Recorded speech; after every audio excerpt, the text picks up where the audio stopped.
Searching. File found. Date, August 1st, 2008. Author, J. Quincy. What's the hardest part about finding those holders? It's the power the objects hold. They give its holder the power to alter reality. Inside their worlds, they are like gods. If you don't do exactly the right things at the right place, you cannot even get in.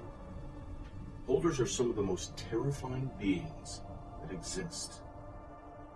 However, holders are not nearly as frightening as seekers. The holders protect the objects. If you don't bother them, they will not hurt you. But the seekers are willing to do anything in order to get the objects. There is no honor among thieves. The streets of Manhattan seem different now, darker and colder. Faces are shrouded in veils of shadow, their cold eyes staring out from within. As I walk down the road, pedestrians give me a wide berth. I climb the stairs to my apartment slowly, plodding up the steps. Silence falls on the other sides of doors, only lifting after I've passed. Even my apartment looks different now, alien. The TV I got from my parents, or the couch I bought on my first day here, don't look familiar anymore. Is this what I wanted? Is this the answer I've been looking for? I shot myself in the head. How could I still be standing here? I don't even remember the exact moment it happened. I pour myself a glass of orange juice from the fridge and drink it quickly. It soothes my dry throat, but it tastes bland and dull. Like my sense of taste has been pulled completely away from me. For some reason, I fail to be surprised. When I look down into the street from my window, I jump and blink. For a moment, I see a black shadow hanging over the spot where Snow White once stood. The glass of orange juice slips from my hand, shatters on the floor, and I swear loudly in shock. I look back out the window, but the shadow isn't there anymore. This kind of thing has been happening a lot since I returned. Everywhere I look, shadows lurk in the periphery of my vision, in hidden corners as I pass them, in the faces of people that walk past me. It's only after I finish picking up the glass and disposing of it that I notice a cut on my finger. A dribble of blood runs down the length of my finger. I can't even feel it. No taste, no touch, no smell. Someone in the street is walking by and looks up and sees me. When our eyes meet, they blanch and hurry away as if they'd seen a ghost.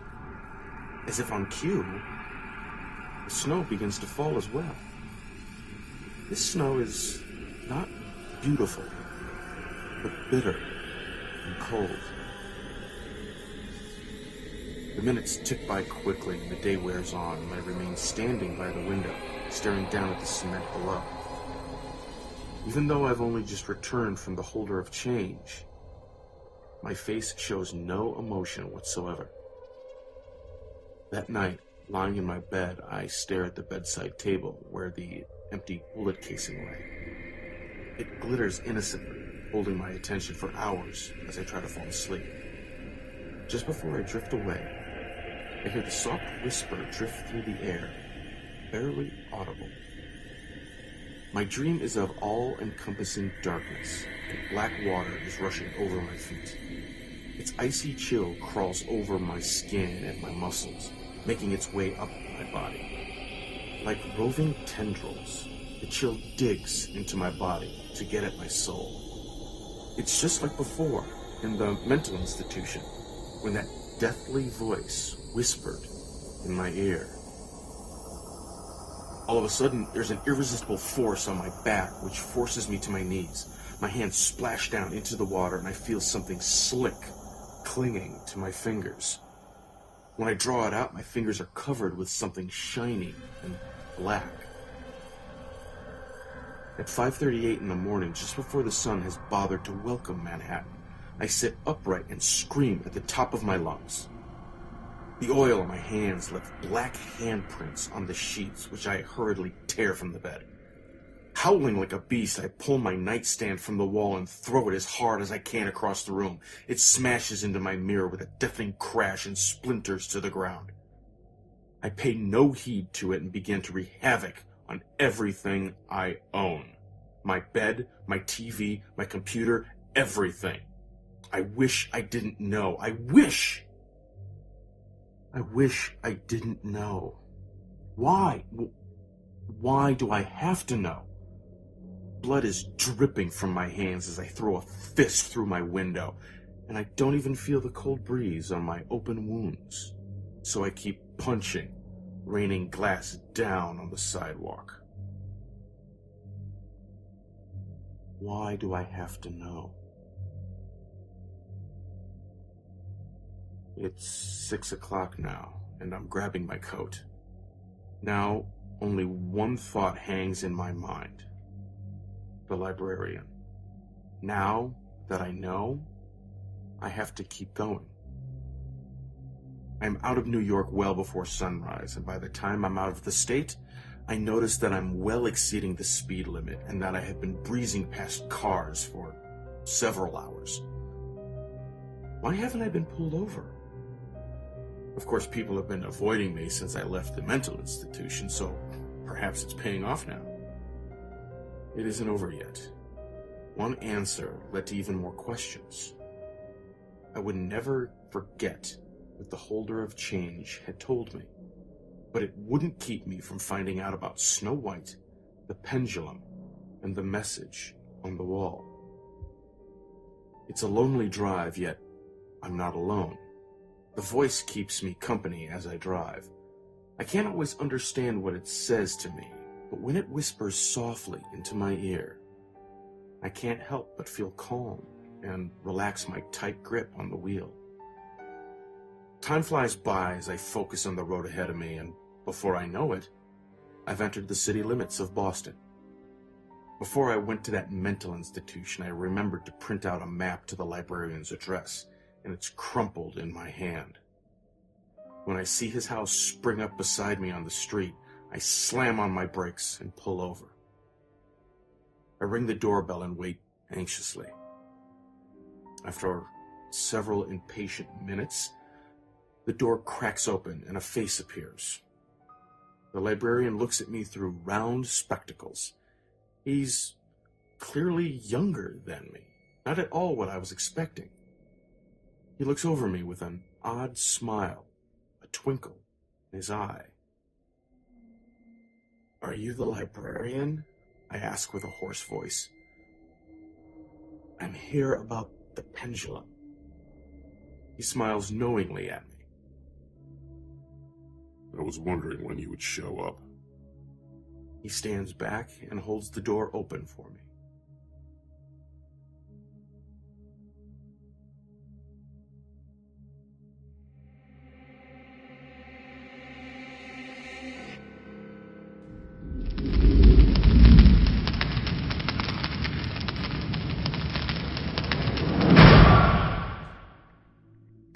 Searching. File found. Date, August 1st, 2008. Author, J. Quincy. This dark world is filled with questions. Where do the objects come from? Why do they exist? Why must we seek them? What happens to holders when their object is taken? We don't know the answer to these questions. Seekers live in a dark and unknown world, and our only comfort is our hobby. Though they can be found anywhere, a surprising number of holders can be found in mental institutions. We often get asked, why mental institutions? It's because that is where they feel most at home. That is where we would end up, after all.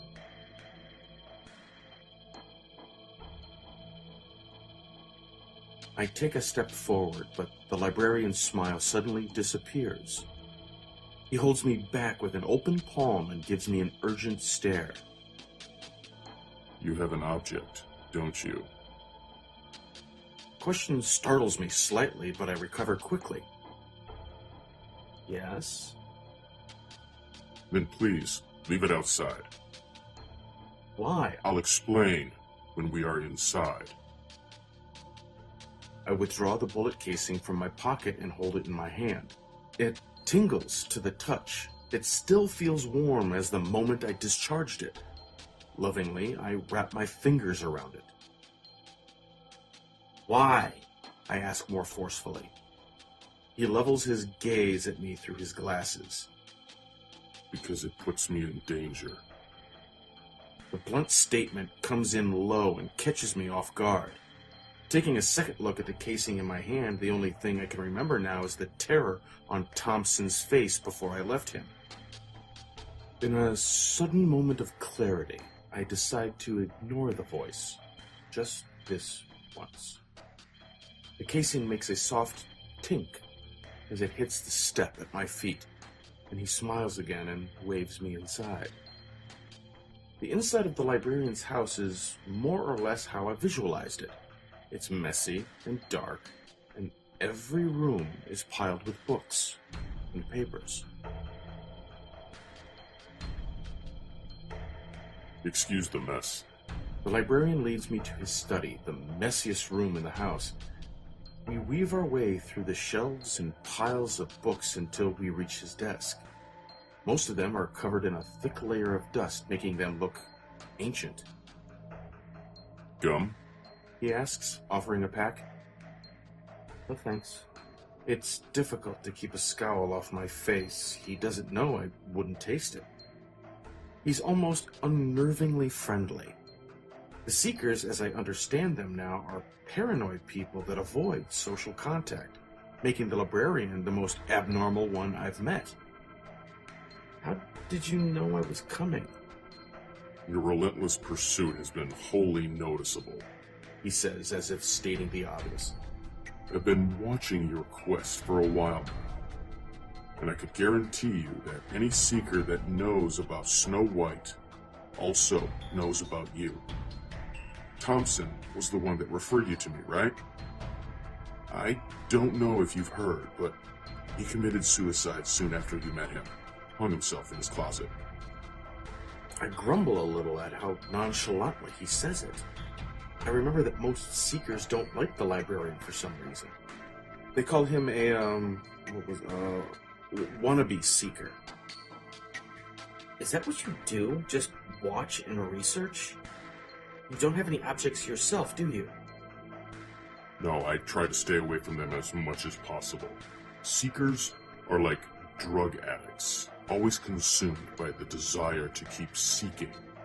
So if I keep them away from me as much as possible, I won't lose my mind. He says it so simply, so childishly. Then why are you even researching them? Like you, I didn't choose to find out about holders and seekers. Still, it's an interesting world with such esoteric knowledge. Tempting to anyone with a taste for the unknown, right? I want to help the Seekers find their answers, but I'd rather go for the rest of my life without ever holding an object again.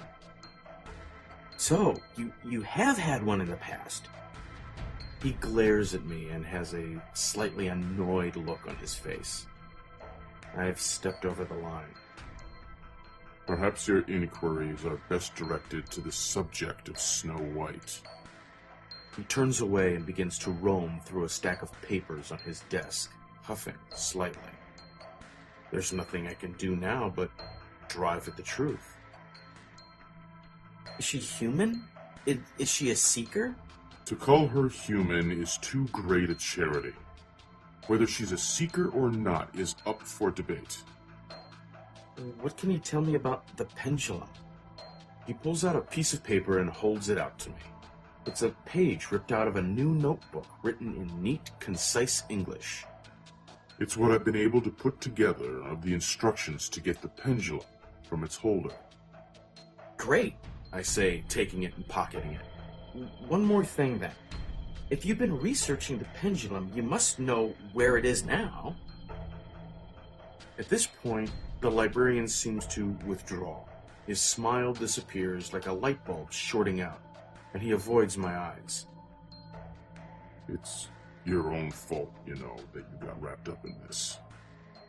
There's no way out of it now. I know! I yell impatiently. My yell fills the room and makes the librarian cringe. I lower my voice, but advance on him. I won't let him slip away. I know what I'm getting myself into. I know it's a dead-end road. But just tell me where to go. I need to know where it is. The resignation in his face builds as I bear down on him until he finally gives. It's here in Boston. A colleague of mine has it now. Alan Dahl. He hands me a business card with his address, and I put it in my pocket. Is there anything else you want to ask me? He asks. I stare at him for a long time. Long enough for him to begin feeling uncomfortable. Only then do I speak. Why do the Seekers need the objects? His eyes are wide with surprise, but then he laughs at my question. Interesting question. I can't count how many times I've heard that asked. But that knowledge can't be fully known by any sane person. Only the holders know. That's all I need, I say with a smirk. Then you better hurry if you want to get there before Snow White does. The librarian follows me as I bound out the door and back toward my car, and he watches me pull away, squealing my tires. After I disappeared from sight, he gives an audible sigh and turns back to the threshold. His foot bumps something metallic, and he looks down to see the empty casing that still rests on the step. A faint whisper calls to him.